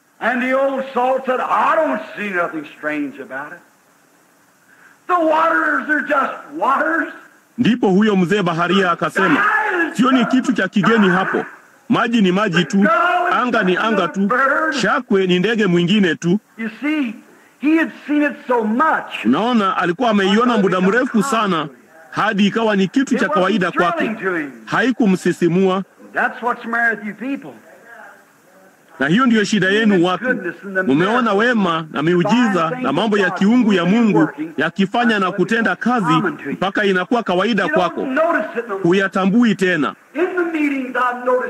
Katika mikutano nimeona watu ambapo Bwana chini ya utambuzi wake atazungumza moja kwa moja kwenye wasikilizaji kama tu yeye alivyofanya alipotembea Galilaya, na ahadi yake tu aliyosema angeifanya. Nao watu mara ya kwanza wanasema, lo, kamwe, lo, hiyo haina budi kuwa ni Bwana. Wakati mwingine haina budi kuja, na baada ya kitambo kidogo, vema, ni kitu kingine tu, ni kawaida, kimepita. Hukitambui. Macho yako ya ufahamu, moyo wako yanafungwa kwake. Msisimko, baraka ya kumjua Bwana Yesu aliyefufuka amesimama katikati yetu, inapaswa kupeleka kila nafsi juu kupita kila kitu katika ulimwengu huu kingeliweza kuchangamsha. Inapaswa kukufanyia jambo fulani. Inapaswa kuitikisa imani yako mpaka ungefungua kila mlango wa imani na kila kitu kingine, useme, Bwana Yesu, nimiliki kikamilifu sasa. Nipeleke katika utunzaji wako. Hapa njoo moyoni mwangu. Ondoa ubinafsi wangu. Ondoa kutokuelewa kwangu. Ondoa mashaka yangu. Fungua macho yangu Bwana, unijalie nione, na unichukue mimi wote na uwe Bwana wangu. Mpaka kanisa litakapofanya hivyo, tunatembea katika upofu. Yesu anabisha mlangoni, nasi tunamuacha nje. Hebu na tuombe kwa muda kidogo tunapoinamisha vichwa vyetu. Huku vichwa vyetu vimeinamishwa kimya, nyuso zetu zimeelekezwa kwenye mavumbi tulimotolewa. Na siku moja mwili huu patikanao na mauti utalazimika.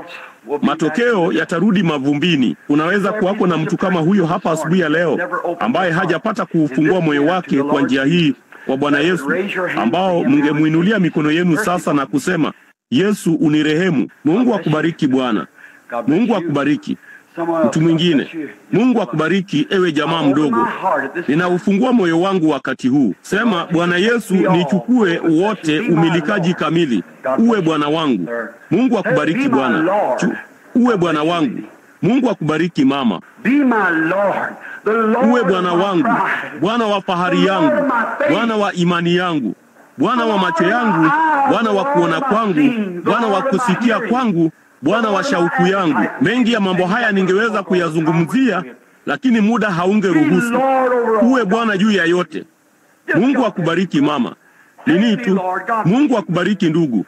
Nichukue Bwana. Mungu akubariki ndugu. Nitwae jinsi nilivyo Bwana. Mungu akubariki dada. Mungu akubariki ndugu. Mungu akubariki huko nyuma. Hiyo ni kweli. Nitwae jinsi tu nilivyo na uchukue mamlaka kamili Bwana. Usiniache nikuongoze, wewe niongoze. Jamaa mmoja alikuwa akisema, Mungu akubariki ndugu yangu. Jamaa fulani alisema alitoka malishoni akamkamata farasi mdogo hapa hivi majuzi. Akafunga kamba shingoni mwa farasi huyo mdogo, kisha akafunga nusu ya mdomo na pua kwenye uso wake, naye alikuwa akimuongoza huyo farasi kurudi kibandani. Kabla hajafika huko, huyo farasi alikuwa akimuongoza. Hivyo ndivyo ilivyo. Mungu hutukamata nasi tunajaribu kumuongoza. Mwacheni aongoze. Anajua njia, ameipitia njia hiyo. Aliijenga hiyo barabara. Hatuijui barabara hiyo, kwa hiyo ni kwa nini tunajaribu kuyahoji mambo haya? Hebu tujisalimishe tu kwake, tuseme, Bwana niongoze, nitafuata. Labda umekuwa Mkristo. Labda Kristo amekuja moyoni mwako, lakini hujawahi kuachilia imani yako kwake. Useme, Bwana ingia ndani, ondoa mashaka yote moyoni mwangu. Kama neno lako likisema hivyo, ninaliamini. Kwa hiyo tangu siku hii na kuendelea, ninakuchukua wewe kama vile mimi. Nataka unipe yale ambayo ndugu alisema hivi punde, kama sarafu ya senti 25 kwa ajili ya mkate. Na katika maombi ya asubuhi ya leo kwa ajili ya wagonjwa, nitakupokea wewe. Ninaamini ya kwamba utafanya jambo hilo. Nami ninatembea moja kwa moja nikishangilia, haidhuru inatukia lini, itatukia. Je, ungependa kufungua mlango wako wa imani moyoni mwako kwake leo? Ungeufungua, basi inua mikono yako na kusema, Bwana, mimi hapa. Mungu awabariki. Umati umeinua mikono yao juu. Thou Lamb of Calvary, Savior divine, now hear me while I pray, and take all my sins away, my unbelief. Oh, let me from this day be holy. Lord Jesus, thou seest this people's hands. Bwana Yesu, unaona mikono ya watu hawa. Unajua mioyo yao. Umesimama hapo. Huyo ni wewe ukibisha. Jalia wasiangalie fumbo fulani la kisasili, lakini jalia watazame moja kwa moja usoni mwa mwana wa Mungu aliyesulubiwa. Na wapate ufahamu asubuhi ya leo kuliko hapo kabla. Tujalie Bwana. Tumekuwa na magumu. Shetani ametupiga vita kwa kila njia. Hata kwa mkutano huu asubuhi ya leo, hata hapa kuwapo na yeyote hapa wa kusambaziwa kadi za maombi waweze kupangwa,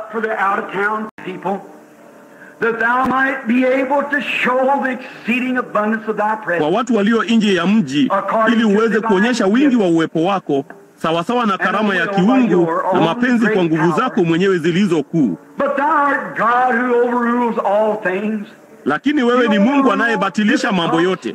Unabatilisha magumu na hali za mambo. Nami naomba Mungu leo ya kwamba utaushika moyo wa kila mtu, upate njia ya kuingia kwenye kila chumba na kijisehemu. Jalia wafungue mioyo yao sasa hivi, na wale wote walioinua mikono yao ya kuwa mbinafsi au wa kutojali au mambo ambayo si vile ungetaka kuwa. Inaonyesha katika maisha yao ya kwamba wewe huishi katika kijumba hicho, na kifunguliwe sasa hivi. Basi Bwana Yesu, ingia na ufanye makazi yako kwao. Na halafu Bwana, pia tungewaombea hao walio wagonjwa na wanaoteseka, ili saa hii, ili jambo fulani lifanyike ambalo lingeshtua sana watu hawa, kwa ufahamu wa utambuzi wa uwepo wa Yesu Kristo, ili mioyo yao iwe wazi. I pray in Jesus' name. Amen.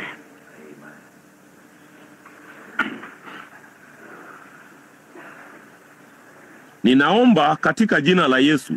Amina. It was giving out over the radio. Ilikuwa inatolewa kupitia redio na kwa mdomo kwenye maskani kwamba leo tungetoa kadi za maombi. And the reason we give prayer cards in the na sababu tunatoa kadi za maombi maskanini ni kuwachukua watu walio nje ya mji.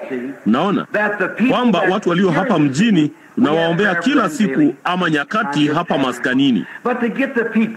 Lakini kupata watu, nguvu za upambanuzi ziko katika Kristo pekee, na mtu yeyote anajua hilo. Hizo ziko katika Mungu pekee. Na katika Kristo alipokuwa duniani katika mwili wa kawaida wa nyama, kama tunavyosimama leo hii, alitembea Galilaya na sehemu mbalimbali. Hapo alidai kuwa hana uwezo wa kuponya wagonjwa au kufanya miujiza. Alisema, siwezi kufanya lolote kwa nafsi yangu. Sifanyi neno mpaka kwanza Baba anionyeshe la kufanya.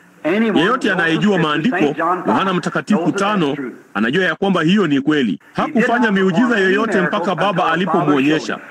Alisema, amin amin nawaambia, mwana mwenyewe, maskani ambayo Mungu alikaa ndani yake, mwili wake, mwana hawezi kufanya neno mwenyewe, ila lile analomwona Baba analifanya, hilo afanyalo mwana vile vile. Na hebu angalieni alipokuja katika nchi yake mwenyewe, mji wake mwenyewe, ni nini kilifanyika? Hakuweza kufanya hivyo. Aliweka mikono yake juu ya baadhi ya jamaa wagonjwa, akageuka na kusema, amin nawaambia kwamba nabii katika nchi yake mwenyewe, miongoni mwa watu wake. Unajua jinsi hilo lilivyosemwa hilo, lakini amekuwa mwenye neema sana kwetu kuturuhusu kuwa na mikutano michache ya aina hiyo. Hiyo ni kweli. Itafanya nini? Ni kuuacha mji huu, watu hawa na wale walio karibu hapa ambao hawajawahi kuwa huko nje katika mkutano mwingine, kujua ya kuwa yeye ni Mungu aliye hai. Alisema, mambo haya nifanyayo mimi, ninyi nanyi mtayafanya. Tafanya kazi hizi. Akasema, bado kitambo kidogo na ulimwengu hautaniona tena, lakini ninyi mtaniona, kwa maana nitakuwa pamoja nanyi hata ndani yenu, hata ukamilifu wa dahari. Hiyo ni kweli. Na mambo niyafanyayo mimi, ninyi nanyi mtayafanya hata ukamilifu wa dahari. Ninaamini ya kwamba tunaishi katika siku za mwisho za kumalizia kipindi cha wakati wa mataifa. Kila kitu kiko kwenye utaratibu kikamilifu sasa hivi kwa ajili ya wakati wa mwisho. Lakini kwenda nyumbani kwa kanisa, hilo ndilo Kristo anangojea. Kama alivyokuwa katika siku za Nuhu, mvumilivu, hataki mtu yeyote aangamie. Yeye ni kitu kile kile siku hizi. Si mvumilivu ndivyo alivyo sasa, hapendi yeyote apotee. Ishara na maajabu makubwa yamepita. Watu wanasema, vema, tunatazamia enzi nzuri inayokuja. Rafiki yangu, huo wakati karibu umekwisha. Mataifa yamekwisha. Ni wakati wa mwisho. Kwa hiyo sasa ndio wakati wa kumpokea Kristo na kuwa tayari. Sasa sikiliza rafiki, sijui. Sasa hakuna kadi ya maombi humu nyumbani. Hakuna hata moja. Bili alikuwa hapa muda mfupi uliopita ama mahali fulani. Alikuwa na takriban kadi 100 za kusambaza, lakini watu hawakufika hapa wapate kusambaziwa. Ilibidi waanzishe ibada ili tusiikatishe hiyo. Kwa hiyo nikasema, nitawaita tu watu na kuwaombea. Lakini ninahisi ya kwamba uwepo wa Kristo upo hapa. Ninajisikia kwamba nimetayarisha na ujumbe huu hata kwa ajili ya kanisa asubuhi ya leo kwa kusudi hilo.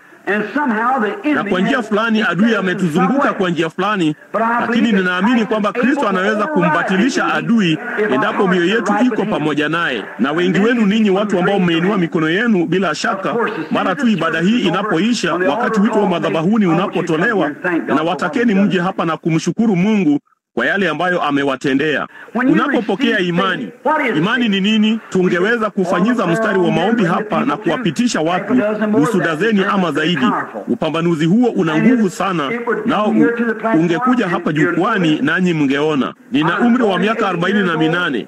Maono yameonekana tangu nilipokuwa na umri wa miaka 2 hivi, wala hakuna hata wakati mmoja ambapo hata moja kati ya hayo limeshindwa. Hata hayo mambo, wakati ningesema sikujua jinsi inaweza kuwa kamwe, lakini nafanya kazi hivyo tu basi ni Mungu. Unaona, haina budi kuwa ni Mungu. Then if God is present, basi kama Mungu yupo kulitimiza neno lake, kuthibitisha ya kwamba yeye mambo haya nifanyayo ninyi nanyi mtayafanya, ndipo anathibitisha jambo hilo kuwa ni kweli. Basi Mungu fungua macho yetu. Kama tungeweza kuona hilo likitimia, basi kila ahadi ni kweli. Alipokuwa duniani, ngoja kidogo, alipokuwa duniani alisema nini? Haya ndiyo aliyosema. Alisema, uharibuni mwili huu, nitaufufua katika siku 3. Alijuaje kufanya hivyo?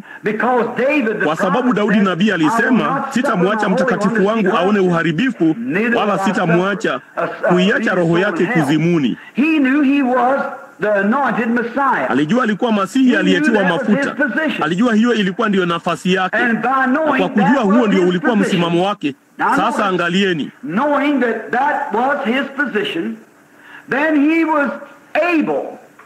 Akijua kwamba hiyo ilikuwa ndiyo nafasi yake, basi aliweza kutoa tamshi hilo, kwa sababu ahadi hiyo ilimhusu yeye. Alisema, na maandiko hayawezi kuvunjwa. Laiti ufahamu wako ungefunguka. Maandiko hayawezi kuvunjwa. Ahadi hiyo ilimhusu, naye alijua ilipaswa kutimia. Basi sikilizeni marafiki. Kila andiko linalokuhusu wewe, kila ahadi inayokuhusu ni yako, kadri hiyo ilivyokuwa yake. Hakika ni yako. Ndiyo maana ninasimama asubuhi ya leo. Mimi, ikiwa Bwana ataniruhusu, nitamwomba afanye jambo fulani, na hapa ndani ambapo ni ngumu sana na kadhalika, katika nini wangu mwenyewe, si kwa sababu hamniamini mimi, bali ni kwa sababu neno lake lilisema jambo hili lingekuwa. Mnaona, neno lake lilisema itakuwa. Nitamwomba abatilishe hali ya kadi ya maombi. Mnaona, nitamuuliza kama atafanya hivyo. Mnaona, si nini? Sasa kumbukeni, hebu niingie kwenye kumbukumbu na vinasa sauti hivi vya kanda hapa vinavyoendelea kadhaa chumbani mle. Sisemi kwamba atafanya. Mnaona? Sisemi nitamuomba yeye afanye. Na kama atafanya tutashukuru. Vipi kama Bwana? Ni wangapi? Hakuna mtu huko nje aliye na kadi ya maombi. Ni wagonjwa wangapi huko nje ambao ni wagonjwa? Inueni mikono yenu, ama wanataka kitu kutoka kwa Bwana. Inueni mikono yenu popote ulipo. Sasa anaweza kuona nyuso zenu. Kwa hiyo karibu ningeweza kujua wewe ni nani. Kwa hiyo si nini? Naweza kujua. Na kama ni yeyote wa watu wa maskanini, siwataki jamaa hao. Ninataka Bwana anionyeshe mtu fulani ambaye yuko mbali na maskani, mtu ambaye anatoka nje ya mji. Maana kama mtu fulani kutoka maskanini, ndio maana tunasambaza kadi kuwapata watu ambao hawako maskanini, ili kwamba watu wanasema, naam, anamjua mtu huyo. Hivyo ndivyo upambanuzi huo unavyokuja. Unakujaje Italia, Ujerumani, Uswisi, Afrika na kote kote ulimwenguni kote? Unafanyaje hapa na kusema mambo yatakayotokea miaka 3 au 4 au 5 na kuigonga kikamilifu kabisa? Ni Kristo. Ni nani aliyewaongoza wana wa Israeli nyikani? Kristo. Alikuwa nini wakati huo? Nataka kuwaulizeni jambo fulani. Hebu wazieni hili kwa dakika moja. Alikuwa nini? Nguzo ya moto. Nguzo ya moto. Na alipokuja duniani, yeye alisema ya kwamba alikuwa ni ile nguzo ya moto. Yeye walisema, baba zetu walikula mana jangwani. Akasema, mimi ndimi mkate wa uzima. Akasema, baba zetu waliunywea ule mwamba wa kiroho. Akasema, mimi ndiye huo mwamba. Mbona? Wakasema, Musa alimuona katika kichaka kilichowaka moto. Akasema, Ibrahimu asija kuwako, mimi niko. Huyo mimi niko alikuwa kichakani. Alisema, sasa nilitoka kwa Mungu, nguzo ya moto. Mungu ni nuru, tunajua hilo. Yeye Mungu anakaa katika roho, sio katika mwili. Na katika nguzo hii ya nuru, Yesu alisema, nilitoka kwa hiyo na ninarudi kwa hiyo. Sasa hiyo inaweza kuwa nje ya theolojia yako, lakini iko katika Biblia. Yesu alisema, na alipokufa akazikwa, akafufuka tena.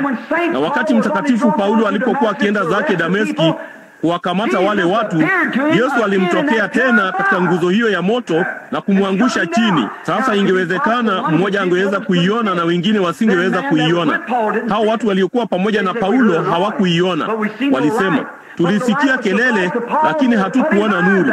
Lakini hiyo nuru ilikuwa angavu sana kwa Paulo, hata ikampofusha, naye akawa kipofu kwa siku kadhaa. Nguzo ya moto. Alikuja, yeye alimjia Petro gerezani kama nguzo ya moto. Naye huyu hapa leo. Na ikiwa roho ya ibilisi iko ndani yako, utazifanya kazi za ibilisi. Kama wewe ni mhalifu, kama roho ya John Dillinger ingekuwa ndani yako, ungebeba bunduki na kuwaua watu. Ikiwa roho ya kitu chochote ilikuwa ndani yako, itakufanya kutenda kama mtu huyo. Roho wa Kristo akiwa ndani yako, atatenda kama Kristo. Atafanya kazi za Kristo. Yeye aniaminie mimi, kazi nizifanyazo mimi, yeye naye atazifanya. Haya basi. Na sasa ninaweka hili kwa ajili ya utukufu wa Mungu. Nami naanza kuwa mzee, nami ninajua siku zangu zinaweza zisiwe ndefu sana duniani. Sijui. Hilo siwezi kusema. Natumaini nitaishi kuona kuja kwa Bwana. Sijui kama nitakuona. Lakini sijui kwamba nitawahi kuhubiri mahubiri mengine. Lakini mimi hatuwezi kujua hayo. Hilo liko mikononi mwa Mungu. Sijui. Lakini hapa kuna jambo moja. Mimi kama tutamuomba aje katikati ya asubuhi ya leo na atafanya jambo fulani, uthibitisho wake usioweza kukosea ya kwamba yeye ni Kristo, yeye yule aliyefufuka, na kufanya jambo lile lile alilofanya alipotembea ufuoni mwa pwani ya Galilaya. Na shangaa ni wangapi wangesema, ningeacha nafasi kwenye mstari wa maombi hata kama hakuniita. Ningepoteza nafasi yangu. Nami naamini ya kwamba moyoni mwangu ingetia nanga imani ambayo ingenishikilia imara tu kwa Kristo, na ningetoka kwenye jengo hili asubuhi ya leo. Kama atakuja katika miili hii ya wanadamu hapa asubuhi ya leo na kumpa mtu fulani huko nje imani ya kutosha, kama vile yule mwanamke alivyofanya aliyegusa vazi lake, naye akatazama pande zote akasema, mtu fulani alinigusa mimi. Na wakasema, vema, kila mtu anakugusa. Kasema, lakini nilihisi nguvu zimenitoka. Naye akatazama mahali pale mpaka akampata yule mwanamke. Naye akasema, akamwambia yale aliyokuwa nayo na kilichokuwa shida yake, na kusema ya kwamba imani yake ilikuwa imemuokoa. Huyo alikuwa ni Yesu. Niambie mtu yeyote aliyewahi kuishi duniani, aliyewahi kufanya jambo hilo nje yake. Nionyeshe historia ambapo iliwahi kufanyika. Nina kitabu cha wafia imani cha Foxe. Nina maandishi ya mwanzoni cha Josephus.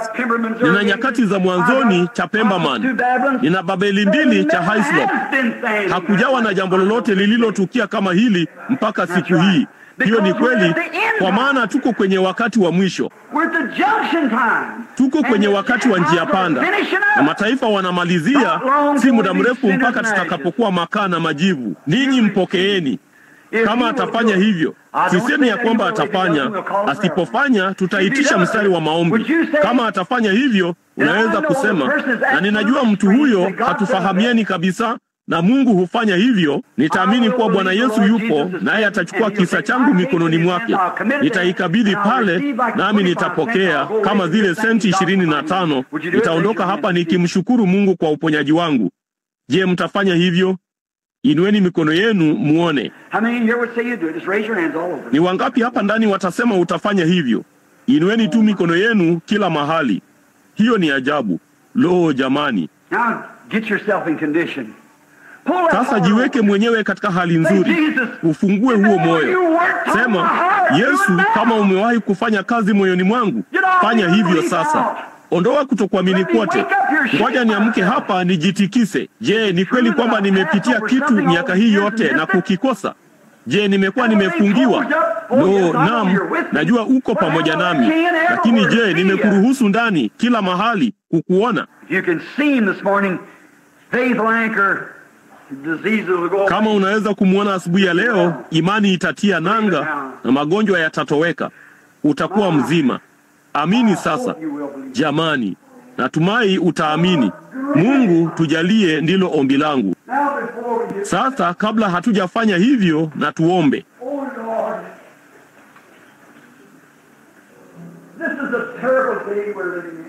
Bwana, hii ni siku mbaya tunayoishi. Ninatambua ya kwamba kila kitu kinachoweza kutukia itabidi kiwe ni wewe ukiruhusu jambo hilo litendeke, Bwana.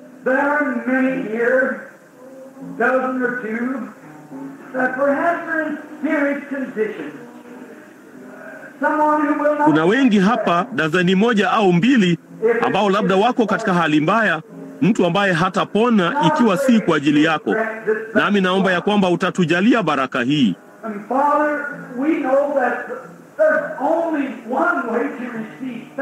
Na Baba, tunajua ya kwamba kuna njia moja tu ya kupokea imani. Biblia inasema kwamba imani chanzo chake ni kusikia neno la Mungu. Neno la Mungu linasema Yesu Kristo ni yeye yule jana, leo na hata milele. Neno la Mungu linasema mambo nifanyayo ninyi nanyi mtayafanya.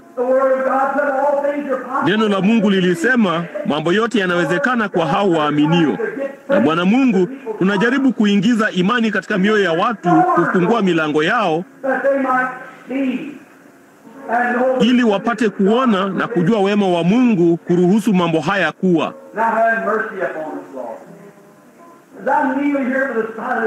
Sasa uturehemu Bwana.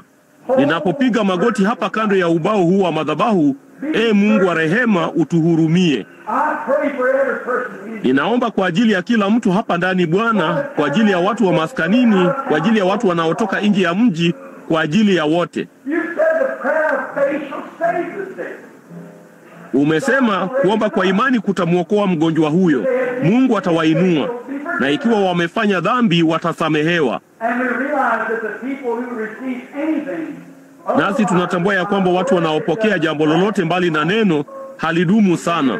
Tunawawazia wana wa Israeli, jinsi watu walivyojikwaa katika mambo ya kimbinguni kisha wakaanguka nyikani. Kweli ndivyo ilivyo Bwana, na kwa kuwa watu wana imani thabiti juu ya neno lako.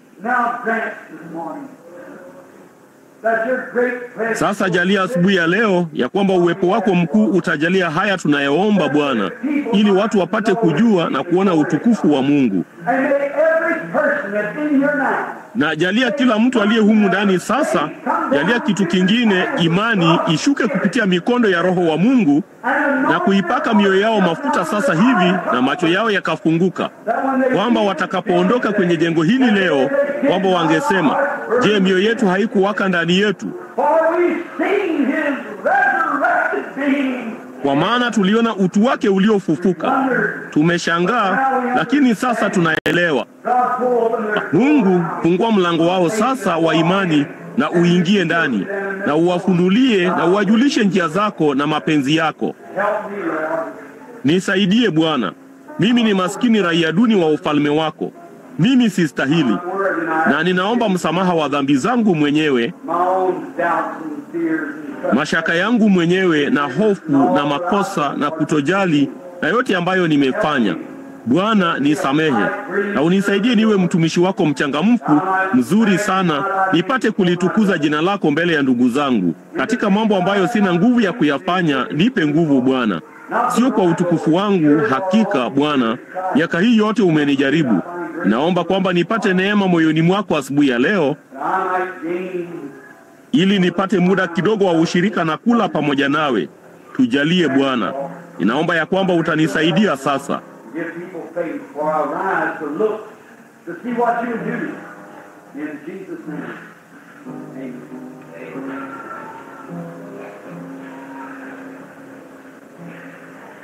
Na uwape watu imani, kwa maana ninasimama kutazama nione utakalofanya. Katika jina la Yesu, amina.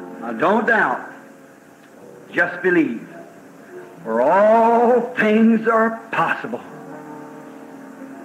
to them that believe. Sasa usiwe na shaka, amini tu, kwa maana yote yanawezekana kwa waaminio. Now the Lord Jesus is not obligated to do this for us. Sasa haimlazimu Bwana Yesu kufanya hivi kwa ajili yetu. Nitamuomba angalau watu watatu nisiowajua, watu watatu nisiowajua, ili yeye anifunulie nini. Ninataka kila mmoja wenu ambaye ana haja na chochote aombe, na yale anayofunua, kama ni kweli mtayajua, kama ni kweli ama si kweli. Ikiwa sio ukweli, basi sio kweli tu, utajua wapi wewe mwenyewe.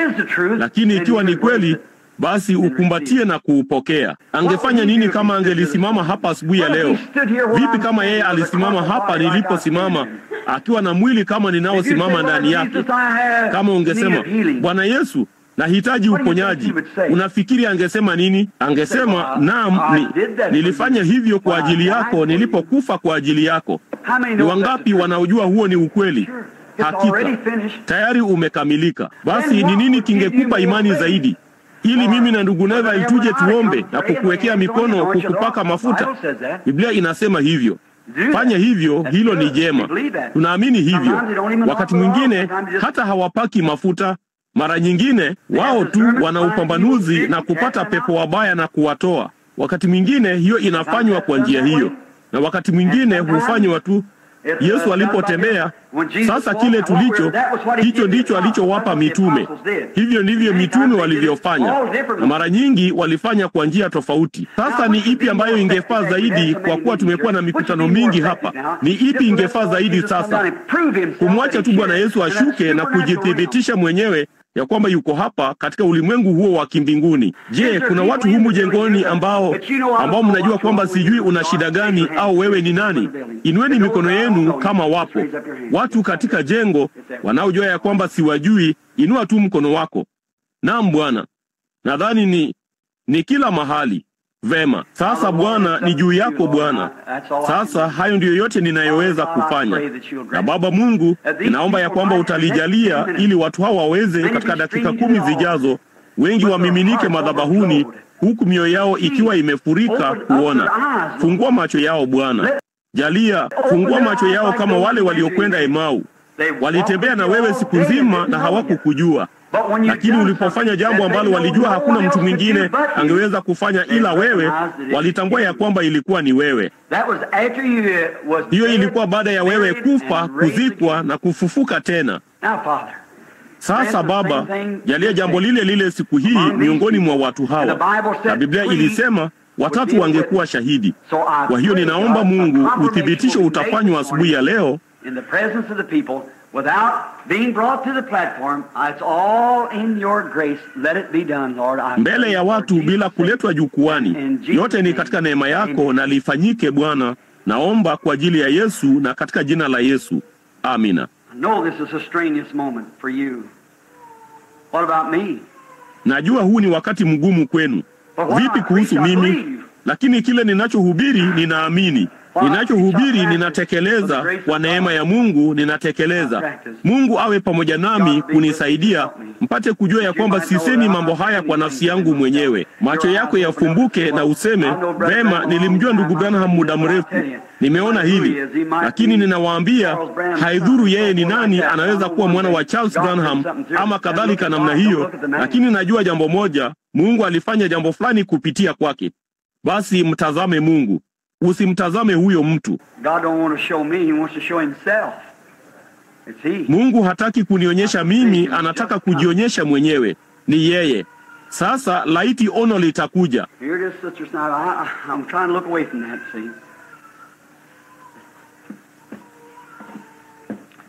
God be merciful. Hili hapa, Dada Snyder, ninajaribu kuangalia mbali na jambo hilo, unaona. Na Mungu uturehemu. Here's the man sitting right here. The vision's over him. Looking right at me. Huyu hapa mtu ameketi papa hapa. Ono liko juu yake akinitazama moja kwa moja. Nadhani mimi ni mgeni kwako. Unajaribu kuachana na tabia, sivyo? Kuachana na uvutaji wa sigara ndio unaojaribu kuacha. Hiyo ni kweli? Inua mkono wako kama hiyo ni kweli. Hapana, ninamaanisha huyo kijana mwanamume anayeketi nyuma hapa. Sikujui. Sisi hatufahamiani. Hiyo ni kweli mmoja kwa mwingine? Kama ndivyo, punga mkono wako hivi. Je, ndivyo hasa ulivyokuwa ukiomba wakati huo? Vema. Unaamini? Ni kitu gani kinachofanya hivyo? Aligusa nini? Biblia ilisema kwamba yeye ndiye kuhani mkuu anayeweza kuguswa na mambo ya udhaifu wetu. Kamwe hakunigusa mimi. Sijawahi kumwona mtu huyo. Lakini alimgusa Kristo ambaye yuko hapa. Naye Kristo alitumia midomo na macho yangu kunena. Umeinua mikono yako kijana. Naona unaendelea kuishika mikono yako. Je, unaniamini mimi kuwa nabii wa Mungu? if you'd have faith and believe.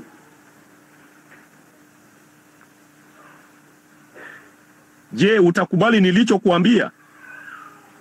Ikiwa ungekuwa na imani na kuamini, unafikiri angeokoka kweli?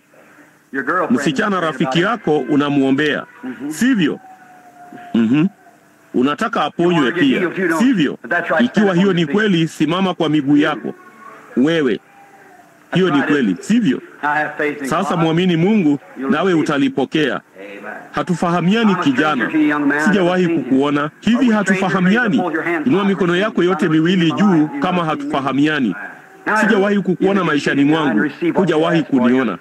Sasa nani? Waweza kuketi sasa na kupokea kile ulichoomba. Imani yako imekupa wewe. Do you believe? Mnaamini? Ilikuwa ni mzaha muda mfupi uliopita, sivyo dada? Lakini sio mzaha sasa. I knew the Lord would do them. Or I thought he would. God can't be played with. Nilijua Bwana angefanya hivyo, ama nilifikiri angefanya. Mungu hawezi kuchezewa. Yeye ni halisi. Kama unaweza kuamini. Here's a woman sitting right back this way. She's praying for somebody else. Hapa kuna mwanamke ameketi nyuma namna hii. Anaomba kwa ajili ya mtu mwingine. Huyo mwanamke ana fadhaa. Yeye ni Mkatoliki kwa imani. Hiyo ni kweli. Anaishi kwenye barabara ya Meigs, sivyo? Kama hiyo ni kweli, inua mkono wako mama. Vema. Unaamini? Basi pokea unachoomba ikiwa unaweza kuamini. Vipi kuhusu wewe huko nyuma? Mtu fulani apate nini? Huko nyuma sana.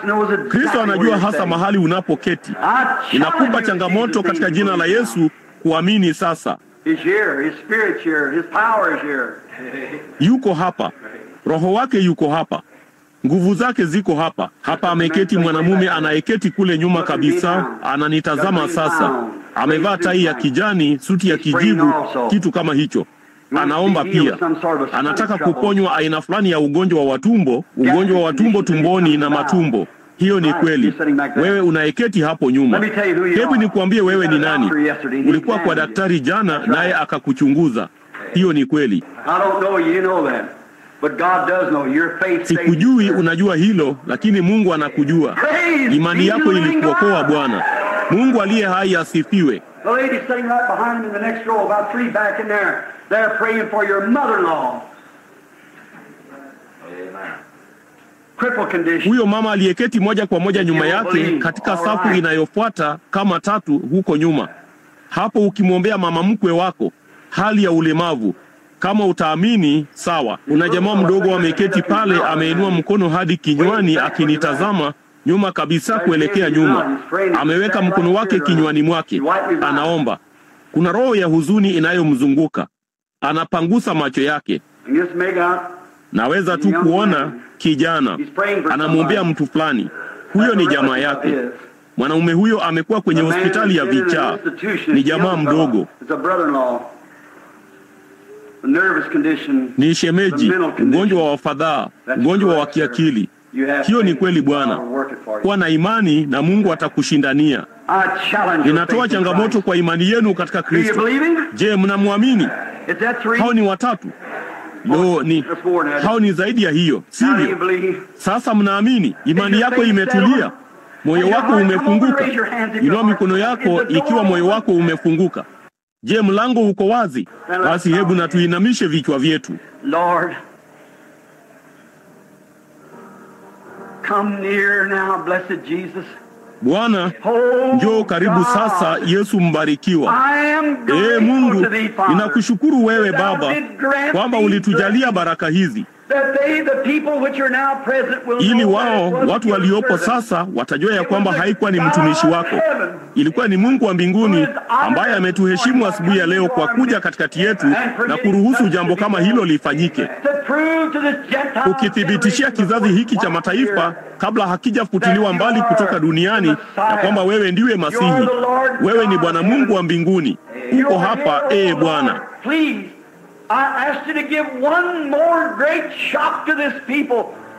Tafadhali na kuomba utoe mshtuko mmoja zaidi kwa watu hawa, tuseme, au kufungua ufahamu wao kwa maana wataendelea katika dhambi zao kama wasipokuamini na kukiri mashaka na kutokuamini kwao. May that come such a blessing to the people just now that they'll know. Na ije baraka kwa watu sasa hivi, hata watajua ya kwamba Roho Mtakatifu yupo na kwamba yuko tayari kuwaponya kama vile alivyo tayari kumponya mtu yeyote. It's based upon if thou canst believe. Imewekwa msingi juu ya kama unaweza kuamini, mambo yote yanawezekana. Bwana tujalie. Pia jalia nguvu zako za uponyaji ziingie ndani ya mioyo ya watu sasa hivi na kumponya kila mmoja wao. Ninakushukuru Bwana. When Satan comes in like a roaring lion, the Spirit of the Lord raises up a standard against Shetani anapoingia kama simba angurumaye, Roho wa Bwana huinua beramu juu yake na kumwangusha shetani mkuu anayedai kuwa ndiye mkuu. Lakini Bwana wetu Yesu ndiye mkuu, yeye na Baba Mungu. And I pray, Lord, that just now by your Spirit that you will move through the audience and heal every person. Nami naomba Bwana ya kwamba sasa hivi kwa Roho wako ya kwamba utapita katikati ya wasikilizaji na kumponya kila mtu. Kupitia jina la Bwana Yesu tunaomba. Amina. Unaamini kuwa umeponywa? Unaamini jambo hilo kwa kupigwa kwake? Je, kuna kitu kimetia nanga ndani ya moyo wako? Je, una zile senti 25 ambazo zitakufanya utembee kutoka humu jengoni? Unazo? Inua mkono wako. Ninazo. Ni imani iliyotiwa nanga. Sijali nachukua muda gani, siku ngapi, saa ngapi. Nina uwezo wa kununua wa uponyaji wangu sasa hivi na nitatembea kutoka kwenye jengo hili sasa hivi, sawa tu na kama kwamba nilikuwa mzima kabisa. Unaweza kuwa unaposimama kwa miguu yako. Huenda usiwe, unaweza usiwe kwa majuma kadhaa. Sijui, lakini utakuwa kama una imani ya kuamini jambo hilo. Mungu ni imani. Muamini kwa moyo wako wote. Sasa jifungie tu ndani pamoja na Mungu sasa. Sasa anza tu hivi. Bwana naamini. Bwana naamini. Mashaka yangu yote yamezikwa kwenye chemchemi. Bwana naamini. Mwokozi, inua imani yangu kwako hata inaweza kuuhamisha mlima. Bwana, unaweza kuwa umekosea. Huwezi kukosea. Kwanza, kama ndugu Branham hakuwa na neno moja la kusema, neno lako lilisema hivyo. Ndipo kwa neema ulimruhusu ndugu Branham kutazama juu ya jengo hili kwa watu wengi, kufanya jambo lile lile ulilofanya ulipotembea Galilaya. Kama nimekuwa na shaka moyoni mwangu Bwana, basi iondoe kabla siku zangu hazijaisha.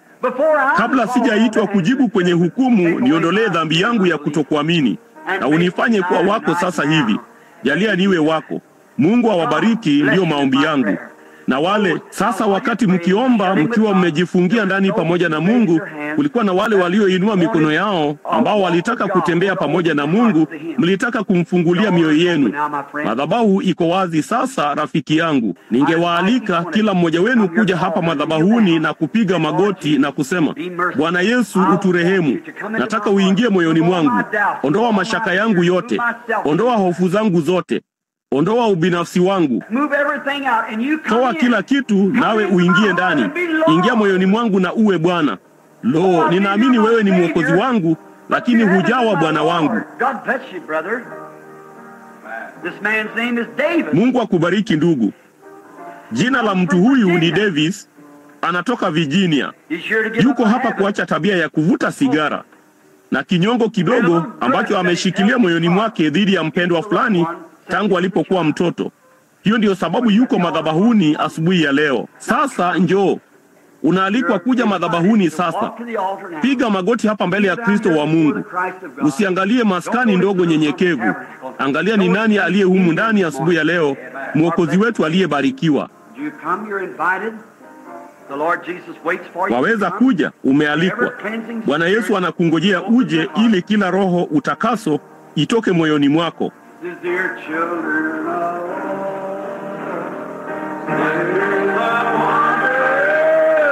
some through the flood, some through the fire, all through the flood, some through the great water, but none is the call. Woke up this morning. morning. Kneel down in His presence.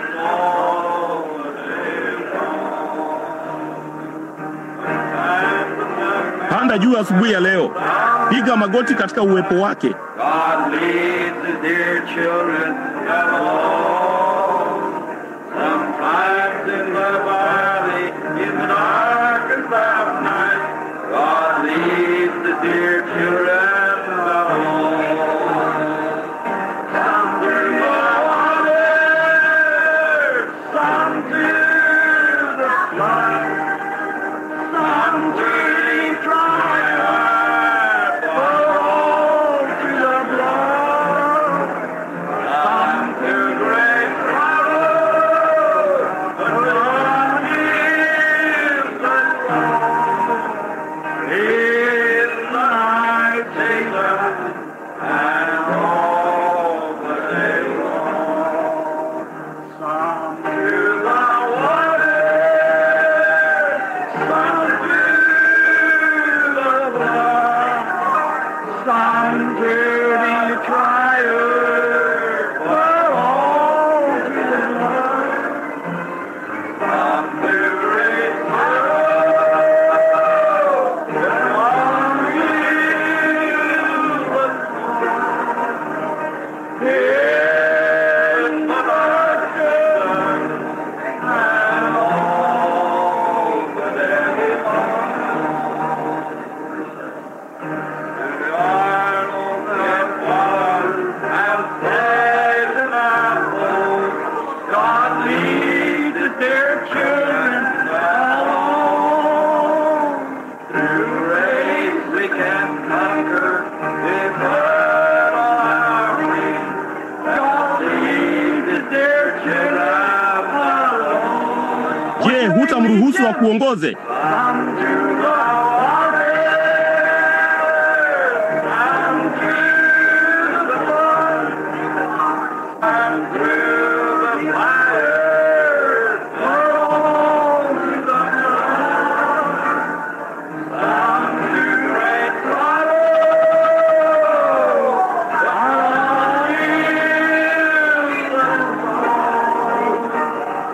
In the night season and all the day long. Now you're invited as we're singing.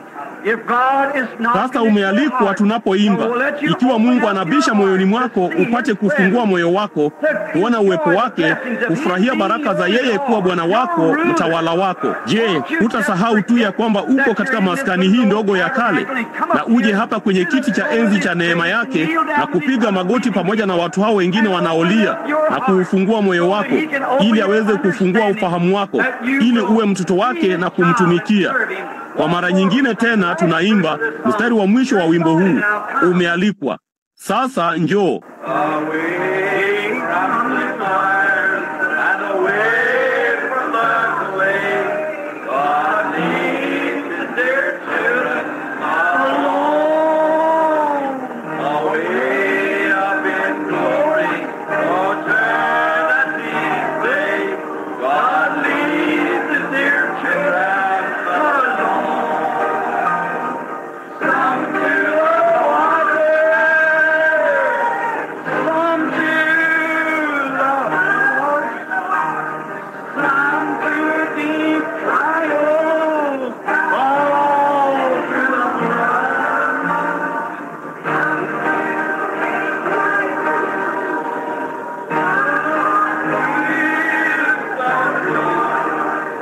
In the night season, all day long. Kwa upole.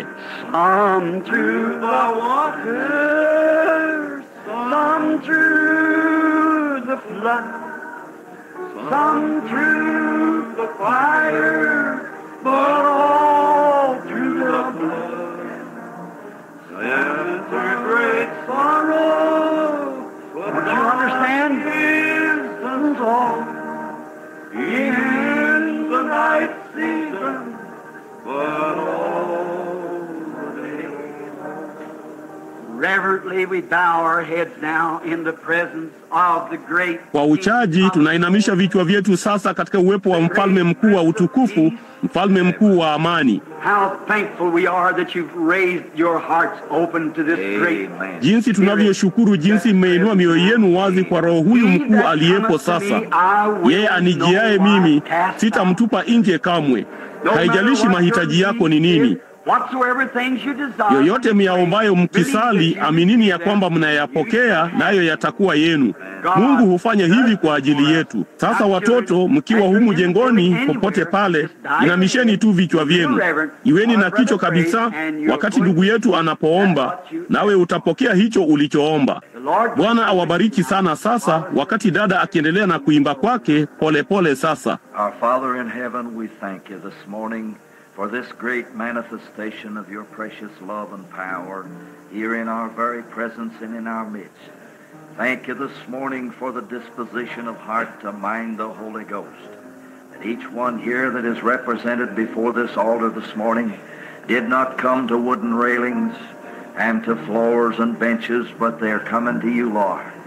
We bring the sinners, the ones, Lord Jesus, each one before you this morning, those that have come penitently. Lord Jesus, we pray that thou will look with divine favor this morning upon each one that has come. May their hearts, as they're open this morning, receive that wonderful blessing of being saved through Jesus' name. Father, we thank you this morning for the outpouring of the Spirit upon us, O God, in this unusual manner. We ask thy blessing to rest upon each one that has come today, for our God, our hands are far too short. Our words are incapable. Our thoughts are not as high as thy thoughts. We praise you this morning because you've ordained it that it should be so.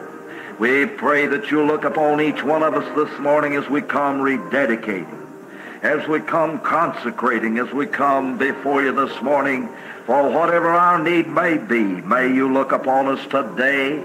May you save the unsaved, sanctify and purify the hearts of the impure.